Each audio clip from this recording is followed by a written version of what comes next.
Christmas for 2013. On Saturday, December the 21st, it was raining and freezing as it touched everything. Power was lost here at approximately 3 p.m. Saturday afternoon. In the early Sunday morning, booms and crashing sounds rang through the night as limbs began to be peeled off the trees. This continued for the next 2 days, turning power restoration into a nightmare.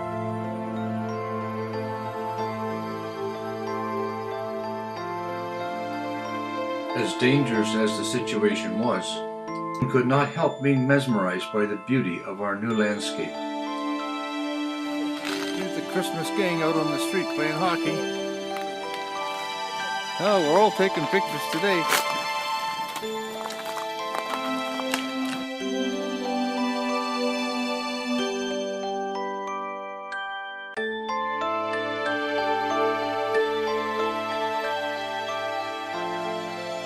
At our home, the coldness began to creep in.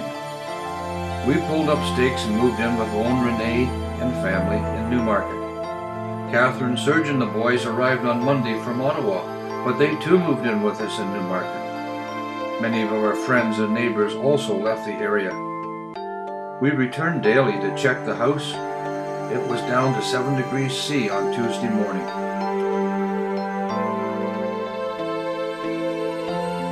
Power was finally restored at 3 p.m. on Tuesday, Christmas Eve. Christmas was back on at our house.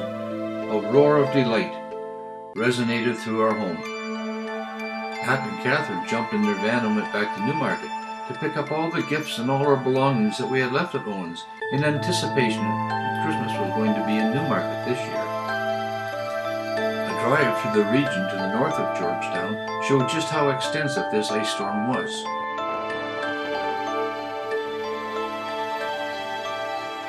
The ice-laden branches hung over the road. We had to be careful not to hit someone as we passed by.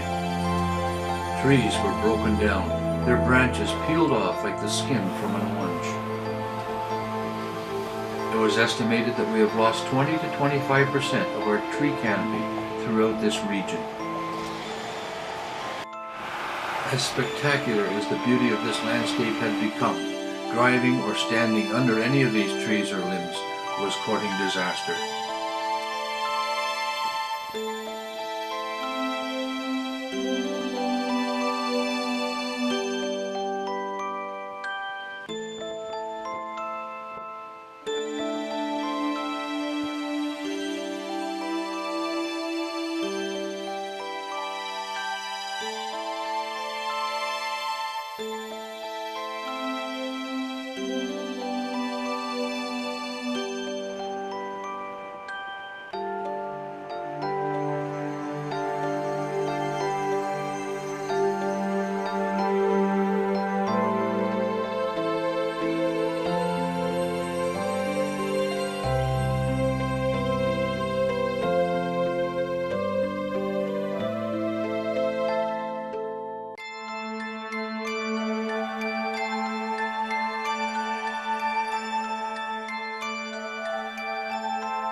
finger, substantial to say the least.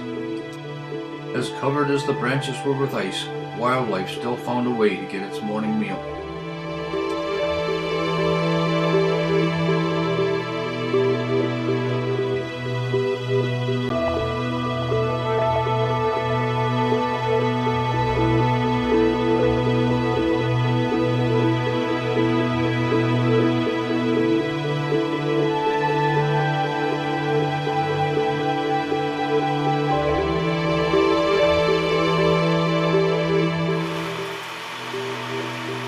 We now have crews on our present. 2 units are working in front of our house, and they say we may have power restored in 2 to 3 hours.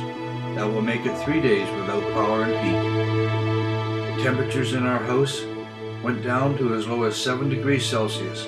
We welcome the return of the heat in the furnace.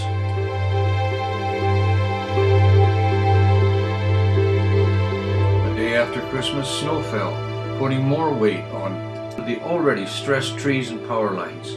Concern rose again about falling limbs and debris. However, no more damage occurred. During the next couple of days, the temperatures rose. Ice and snow melted, freeing the limbs from their tremendous weight and the stress they were putting on our power lines. All was well again.